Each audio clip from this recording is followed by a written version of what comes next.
Hey, everybody, this is Frank from Frank's Clean Jokes in Athens, Georgia. I've got one classic joke, okay? All right, it involves two identical twin boys. Well, these identical twin boys were born unable to speak and unable to hear, and unfortunately, they were also born with no arms.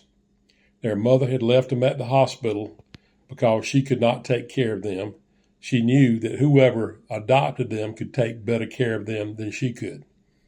Well, they stayed at the hospital for several months as babies, and then eventually the abbot, the monk in charge of the local monastery, adopted them.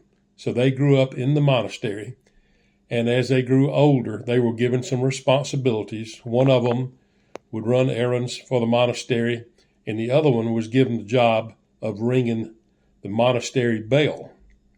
So having no arms, he would have to ring the bell with his head, with the top of his head here, his face. So he did real well for 5 or 6 or 7 years. He'd have to ring it on the hour, 10 rings with his head. The next hour, 11 rings with his head. So he was an excellent worker and did a great job. And one day it had been raining and the floor in the bell tower was wet, and he missed the bell and fell out of the tower. So he plummeted to his death, and a crowd gathered below, and they said, "Well, who is this? Who is this?"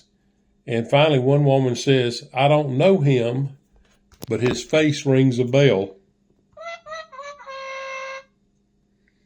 Well, after this, his brother had to take over his duties of ringing the bell.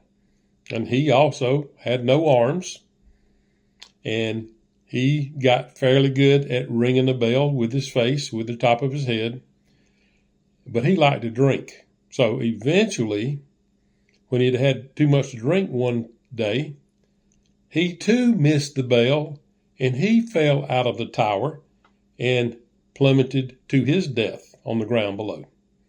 And a crowd gathered again. All right. And everybody said, "Who is he? Who is he?" And finally, one lady said, "He looks familiar.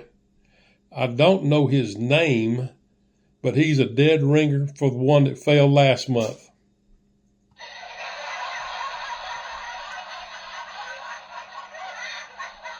Ain't that awful? Y'all take care. Bye.